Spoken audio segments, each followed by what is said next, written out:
嗨，大家，今天呢是社群教室的第10集，然后接下来这几集呢都会围绕在 IG Reels 的制作过程上面，因为其实过去这半年以来，我真的发了很多 IG Reels， 然后多半是我工作啊或者是生活的 Vlog， 那也真的很多人想要知道我完整的制作流程，所以我就会从手机拍摄、剪辑到发布，全部的内容我都不私藏，一一整理给大家。那今天要来分享的就是用手机拍摄的小技巧。其实我过去这半年来拍了100多支 Reel， 全部就是靠一支 iPhone 13，没有外接麦克风，也没有打任何灯光，一支手机打天下。所以我今天就要来跟大家分享5个用 iPhone 手机拍摄的小技巧。那如果你对今天的影片有兴趣的话，我们就赶快继续看下去吧。Let's go！ 那首先技巧1呢，就是手机拍摄的数值设定。这边就请大家直接拿起手机，跟着我一起无脑操作。首先点开手机的设定，然后滑到相机的选项，点进去呢，第一个 Format， 你把它点进去，它就有2个选项嘛，请你选第2个 Most Compatible， 就是最高相容性吧。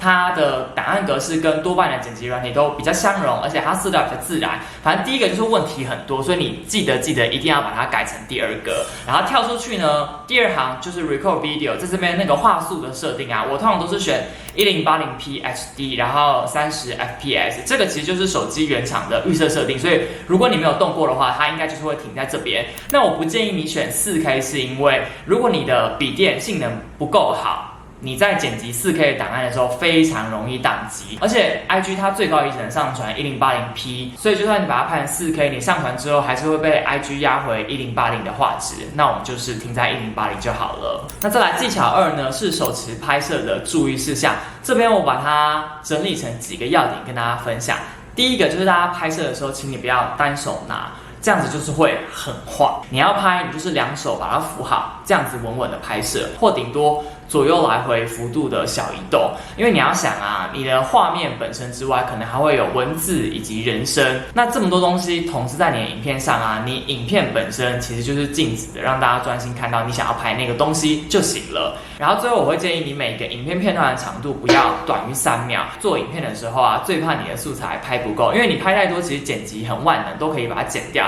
但你拍不够，整个影片看起来就是会有点空洞，缺乏主题。那我知道有人会担心说，如果拍太多，最后剪超久该怎么办？那我以自身经验给你做参考。我一个1分钟的 IG Reel 通常就是30到50个影片片段，然后每个都超过3秒。如果你拍60、70个，那你可能最后就会剪很久。如果你只拍20个，那你最后可能会剪不出什么东西来。那再来技巧3呢，就是请你善用脚架、手机支架以及水壶。那在室内拍摄，我就是以脚架为主，因为脚架它毕竟就是比较稳嘛，拍摄的角度也比较广。然后大家也不用买很贵的，就虾皮买这种400-500块就行了。我又把我买的这个脚架的虾皮链接放在资讯栏给大家参考。那我觉得买脚架就是要注意2个地方，第一个就是它要附这种手机的支架，因为有些脚架它只能让你架相机，你这个手机支架它没有内附的，那我觉得很麻烦，因为我们就是要用手机拍摄嘛。然后再来是脚架，还有这个握把可以让你调整整体拍摄的角度，它要既能让你可以把手机立成直的拍摄，也要能够让你把手机竖成横的拍摄，这2者缺一不可。那如果在室外的话，我就会选择水壶搭配手机脚架这样子的一个组合，因为你不可能带脚架嘛，太重了。那为什么不能单用手机支架？是因为当你手机支架打开的时候，它通常会是这样子有点斜斜的嘛，所以它拍摄出去的角度其实很容易让整个人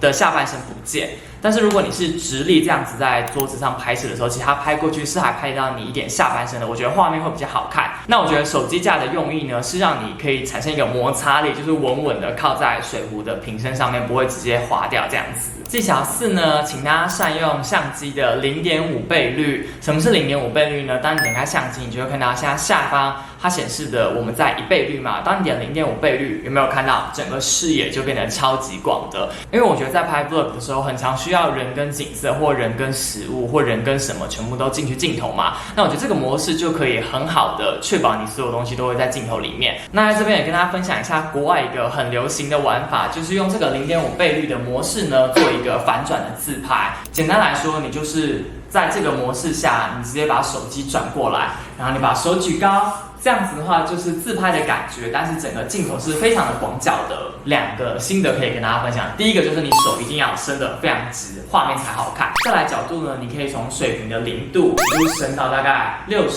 或45，我觉得都蛮好看的。就是如果你举太高，就有点太多了，所以我们就在这2个距离之间来回移动就没有问题了。那最后一个拍摄小技巧，就是在拍摄的时候也要去想一下你的文字要放在哪里。我觉得现在的影片不论是字幕或者是标题，基本上影片跟文字就是一个密不可分的东西。那我在拍摄的时候就会有一个小心机，举例来说，我今天拍一个直的影片啊，通常我就会离镜头站得稍微远一些些，因为站得远一点点，当你在后置的时候，如果你觉得人太小，那你还可以放大去调整。可是如果你原本就已经靠得非常近了，那你在后置的时候，你也不能再缩小了嘛，因为你拍摄的时候就是没有拍到外围的东西。然后我自己习惯放置文字的位置呢，通常是影片的正中偏下，或者是正中偏上。我比较少看到影片是放在正中间、很上面或很下面。有些字幕你放太上面或太下面，你要点开整个完整的影片，让它变成 full screen 的时候，你才可以看到。好啦，那以上就是跟大家分享5个我自己认为蛮基本，但是我觉得很能影响影片质感的一些拍摄技巧。在影片结束之前，跟大家分享一下，我觉得除了拍摄技巧要学啊，其实我觉得多拍才是最重要的，因为你拍久了，你整个影片的